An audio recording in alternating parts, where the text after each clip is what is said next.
Bila korang bayangkan rompakan bank, mesti adegan dalam filem terlintas kat fikiran kan? Dorang akan habiskan banyak masa untuk kaji susut atur keselamatan sesebuah bank. Kemudian, memang wow lah dia punya rancangan tu. Confirm lepas punya. Tapi, di dunia realiti, jarang-jarang je penjahat menang. Selalunya, memang kena tangkap lah si penjenayah. Ini adalah 10 senarai perompak yang gagal dalam rompakan dorang.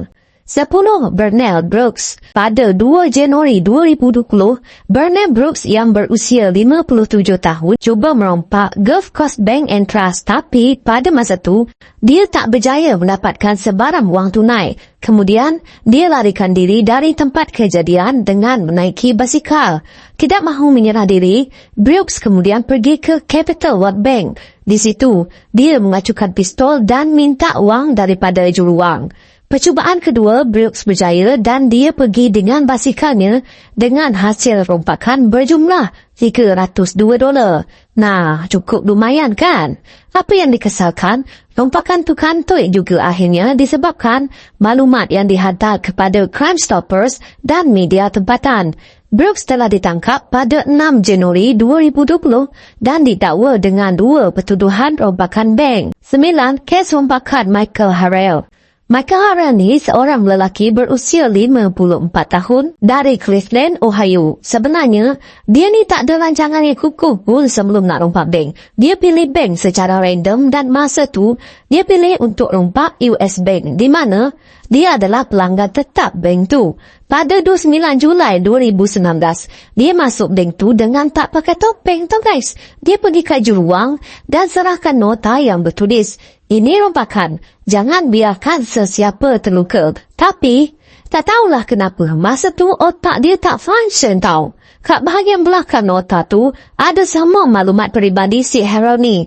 Rupa-rupanya, dia tulis kat dokumen Jabatan Kenderaan Bermotor. Kan dah kantoi? Juruwang tu kemudiannya ikut cakap Harold dan serahkan $206 kepadanya. Juruwang itu kemudian call polis dan bagi tahu dorang tentang semua maklumat si Harold ni. Harold ditemui dan ditangkap pada 1 Ogos 2019. 8. Jeffrey Hulbert dan alkohol. Pada 7 Jun 2019, Jeffrey Hulbert, 55 tahun dari Urbana, Illinois ni bersama seorang wanita yang tak disebut namanya, cuba curi bir dari kedai bernama John Drive-Thru. Tapi, bila si Hulbert ni ditangkap oleh seorang pekerja kedai, dia cakaplah yang dia baru je nak ambil duit untuk bayar. Tapi, si Hulbert ni panjang sangat akalnya guys. Dia masukkan nak ambil duit tu sebenarnya sebab dia nak rompak sebuah bank tempatan bernama Security National Bank. Dikatakan, si Hulbert ni masuk ke dalam bank dan mengisi borang pengeluaran dan menulis, "Cepat, bagi saya $180 sekarang atau kau akan terluka." Kemudian, Hulbert tinggalkan bank tu dengan berjalan kaki dan kembali ke kedai John Drive-Thru. Dia bagi tahu wanita yang bersama dengan dia tadi tu yang dia dah rompak bank dan dia dah simpan duit tu kat semak di bahagian belakang kedai.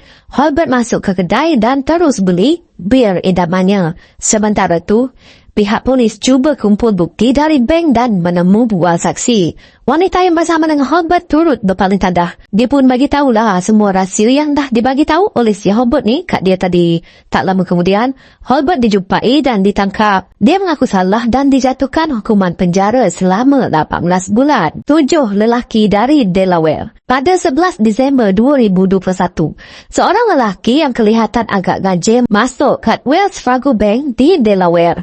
Matt Robert Williams yang berusia 44 tahun. Tak pakai topeng tapi dia pakai penutup mata hitam dan peralatan penyamaran yang menarik. Dikatakan, dia menyerahkan nota kepada salah seorang juruwang dan berkata, "Ini adalah rompakan. Saya perlukan $150.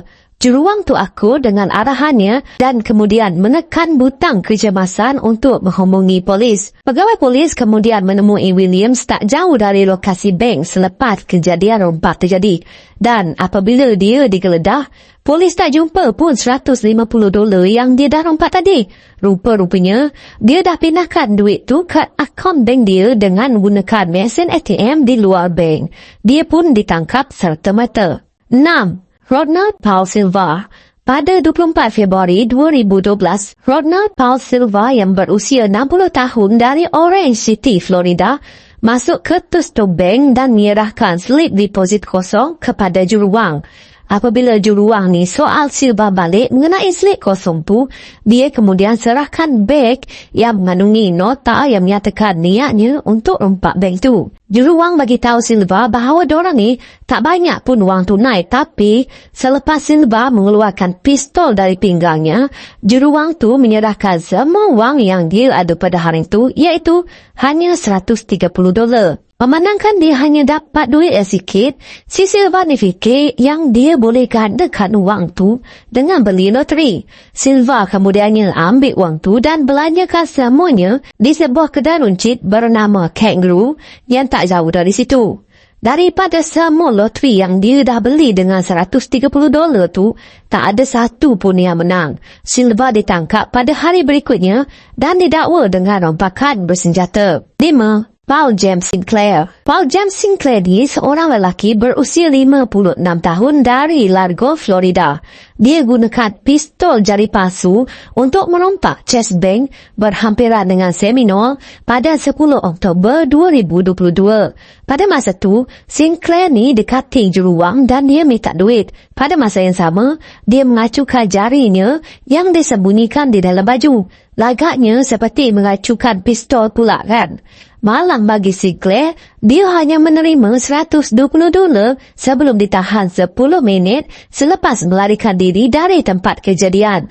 Sinclair didakwa melakukan rompakan tahap kedua. 4. Topeng Robert Joseph Marcus. Pada 19 Januari 2019, Robert Joseph Marcus yang berusia 37 tahun pertama kali merompak bank TCF di Perbanaran Genoa, Michigan. Tapi mungkin kerana dia hanya dapat $106 je, dia pun cuba merompak bank kali kedua di Lake Trust Credit Union. Di bank kedua tu, bila seorang pekerja ni minta Marcus tanggalkan topengnya sebelum masuk, Marcus putuskan untuk tinggalkan tempat kejadian, tapi dia ditahan beberapa minit kemudian. Marcus ni kemudian didakwa dengan 2 pertuduhan rompakan bersenjata dan 1 pertuduhan rompakan bank. Dia dijatuhkan hukuman penjara 81 bulan hingga 20 tahun dan diarah membayar balik $106 yang dia curi. 3. Eduardo Bullerin. Eduardo Bullerin ni merupakan bekas ahli kumpulan Samsung di Goodyear, Arizona. Dia kata yang dia takut dengan keselamatannya. Jadi,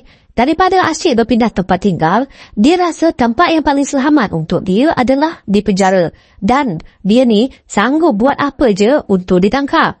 Pada 15 September 2021, Bullerin ni pergi ke First Bank dan minta duit daripada juruwang. Tapi, semua yang dia terima adalah bil $100. Bullerin telah ditangkap dalam masa 15 minit je dan dia didakwa melakukan rompakan. 2. James Veron. James Veron ni seorang lelaki berusia 59 tahun dari Gastonia, North Carolina. Dia mengalami masa-masa sukar lepas hilang pekerjaannya selama 17 tahun sebagai pemandu penghantaran Coca-Cola. Tak dapat cari kerja, Veron juga mula mengalami beberapa masalah kesihatan yang tak dapat dirawat sebab dia ni tak ada insurans. Pada masa tu, dia putuskan untuk ambil keputusan sendiri dan merompak Bank Gastonia. Memandangkan keadaan kewangan Veron yang agak sukar, dah tentulah kita rasa si Veron ni akan cari keuntungan yang besar kan? Tapi dalam kes ini, tak ya. Si Veron ni bukan cari duit semata-mata. Tapi untuk rawatan perubatan dia juga. Dia tahu yang dia boleh terima rawatan secara percuma lepas berada di penjara. So, pada 9 Jun 2011, Veron masuk ke bank dan minta hanya $1 daripada juruwang. Dia kemudian pergi dan duduk di lobi bank dengan sabar menunggu polis tiba.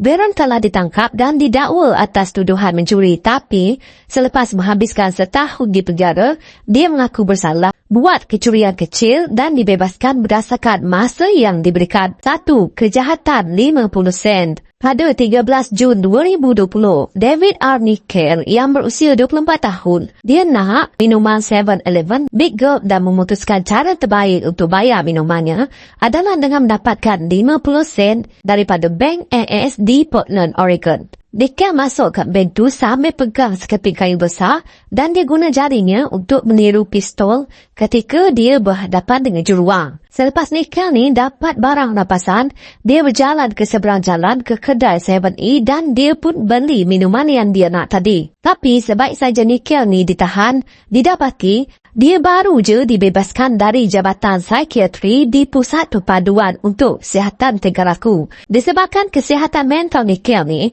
pertuduhan terhadapnya digugurkan supaya dia ni boleh dipindahkan semula ke Pusat Kesihatan Tingkah Laku dan terima rawatan.